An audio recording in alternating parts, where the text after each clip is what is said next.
In 1934, Adolf Hitler seized absolute power in Germany, branding himself as the nation's unchallenged leader.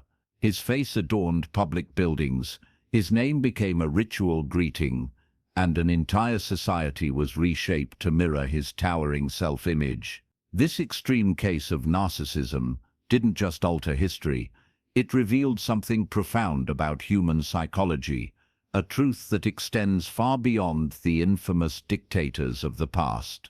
Welcome to today's deep dive into the psychology of narcissism, not the kind we associate with selfie-obsessed individuals or boastful colleagues, but a deeply ingrained psychological structure. Carl Jung, one of the most influential thinkers in psychoanalysis, understood narcissism as more than just a personality disorder.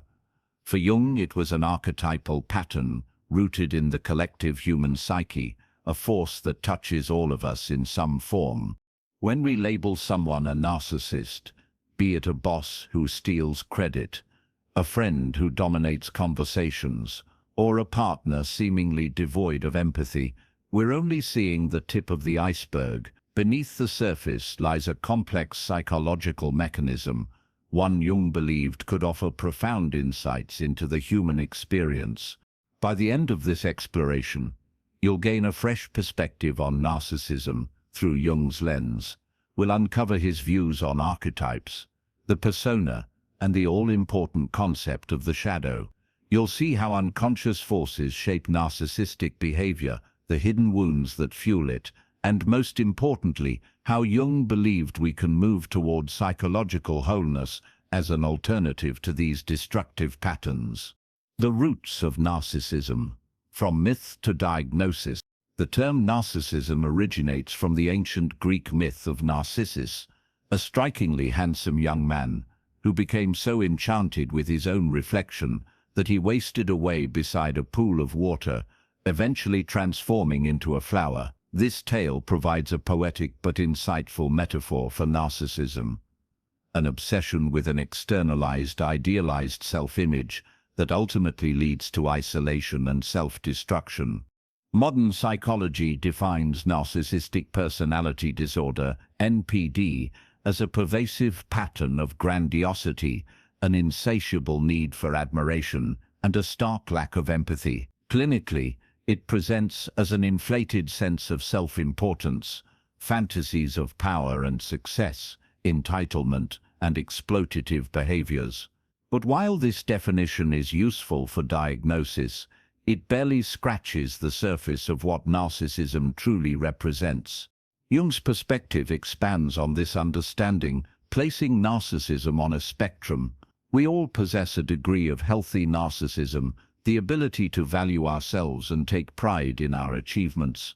Problems arise when these traits become rigid and exaggerated, consuming the individual's identity. For Jung, narcissism wasn't just a disorder, it was an archetypal force embedded in the human psyche. The persona, the mask of the narcissist. Central to Jung's view of narcissism is the concept of the persona, the social mask we wear to navigate the world.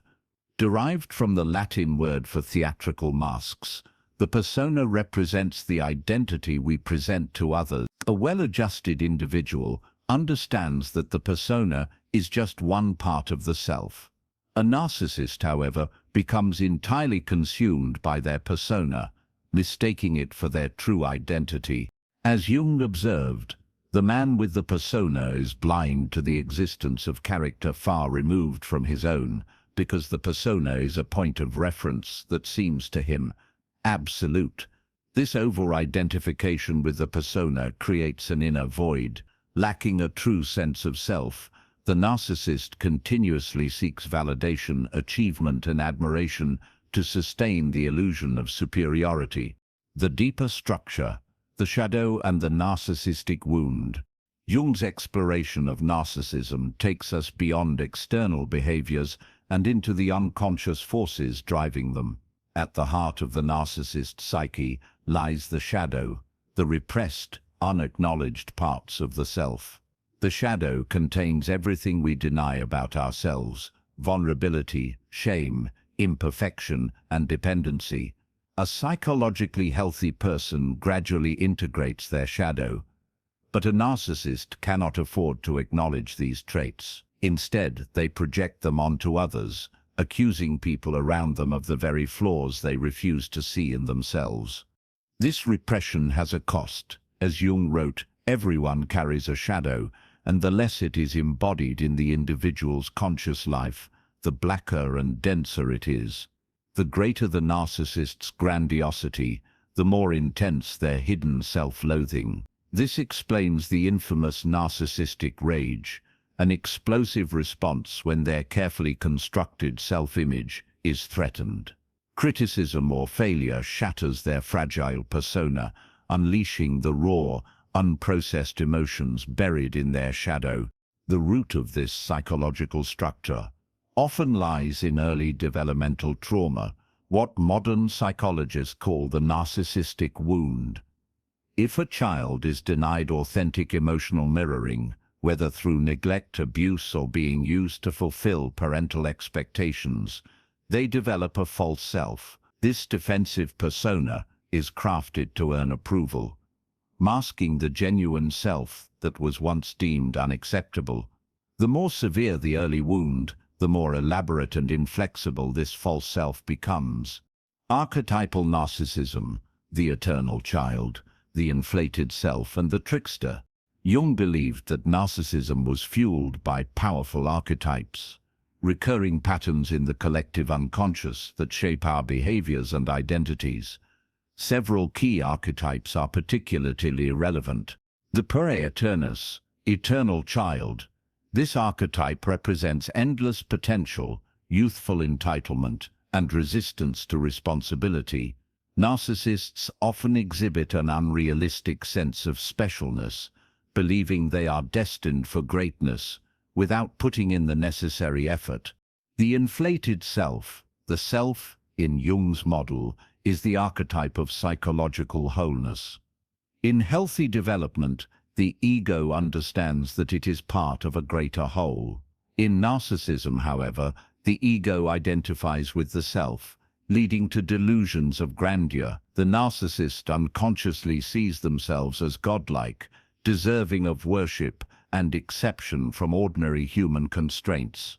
The trickster, this archetype, thrives on manipulation, deception, and bending the rules to suit its needs. In narcissistic individuals, the trickster emerges through calculated charm, strategic lies, and emotional manipulation, tools to secure admiration and control over others. The path forward: individuation as an alternative to narcissism. Jung saw narcissism not as an incurable defect, but as a distorted path on the journey toward individuation, the lifelong process of integrating all aspects of the self. For true psychological growth, the narcissist must confront their shadow, acknowledge their vulnerabilities, and relinquish their rigid persona. The problem, of course, is that true self-awareness threatens the narcissistic structure. Jung noted, "What we resist persists and grows stronger in the unconscious." The more the narcissist denies their hidden wounds, the more powerful those wounds become. Only through self-confrontation, humility, and inner work can they escape the psychological prison of grandiosity and achieve genuine selfhood. Narcissism, as Jung understood it, is more than just excessive self-love. It's a profound psychological defense against the unbearable pain of disconnection from the true self.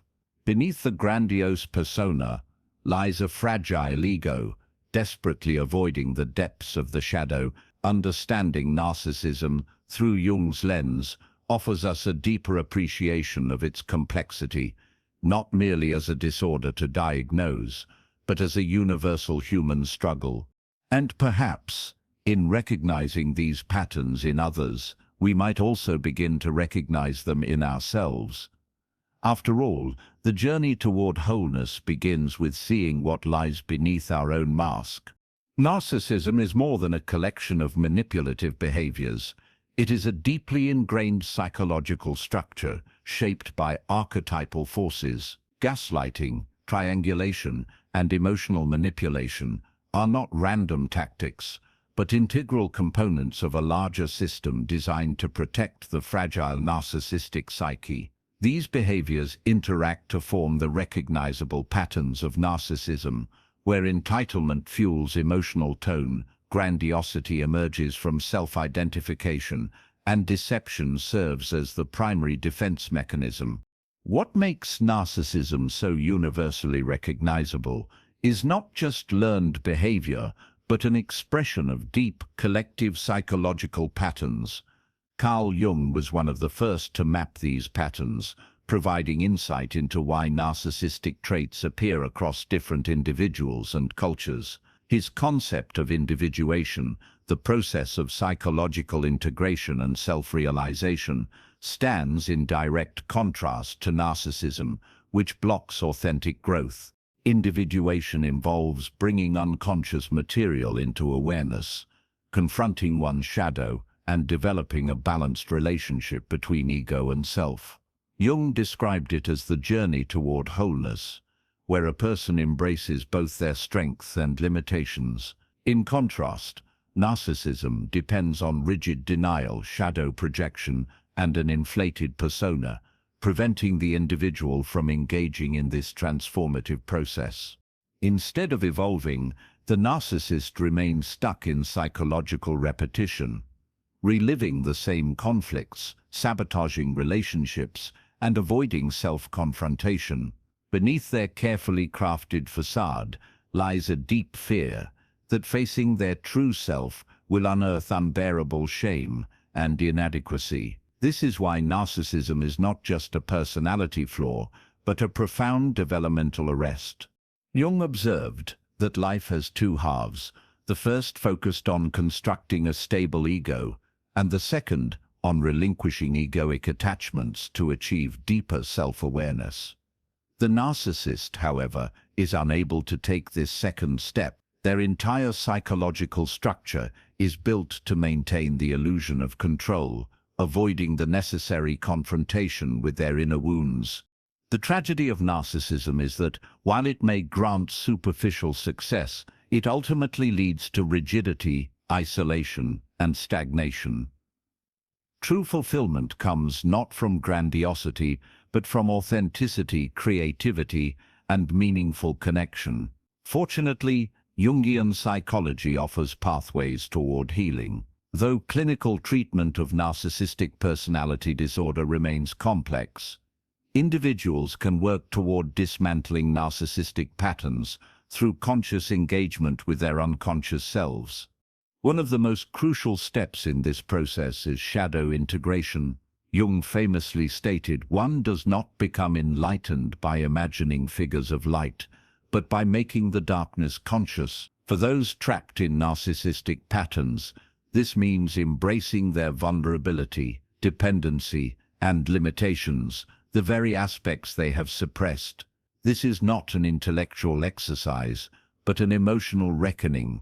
Dreams play a significant role in this process, offering symbolic messages that contradict the narcissistic facade. Jung saw dreams as direct communications from the unconscious, providing material that can challenge and integrate disowned aspects of the self. Active imagination, engaging with the unconscious through creative dialogue, also allows individuals to relate to, rather than be controlled by, these hidden forces. The therapeutic relationship is another key element in healing. Rather than confronting narcissistic defenses head-on, a skilled Jungian analyst provides a safe space where the individual can gradually face their shadow without feeling annihilated. This relational experience helps break the cycle of idealization and devaluation, fostering genuine self-recognition.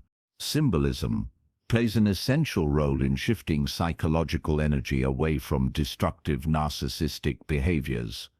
Myths and archetypes provide a roadmap for transformation. The story of Narcissus, when explored deeply, reveals the consequences of self-obsession, while other myths, like Odin's sacrificial journey for wisdom, illustrate the possibility of inner transformation.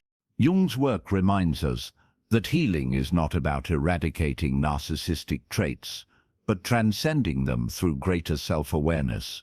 While severe narcissism may resist change, recognizing and confronting narcissistic tendencies is a universal challenge. We all struggle with personae identification, shadow projection, and the temptation of inflation.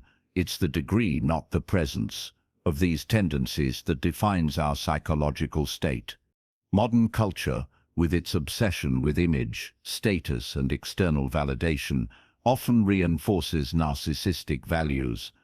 Recognizing this cultural conditioning allows us to cultivate deeper self-awareness and authentic connection. Jung's concept of the collective shadow, those denied aspects of humanity, urges us to look inward and take responsibility for our own unconscious projections. Ultimately, Jung's psychology offers an alternative vision, not perfection, but wholeness.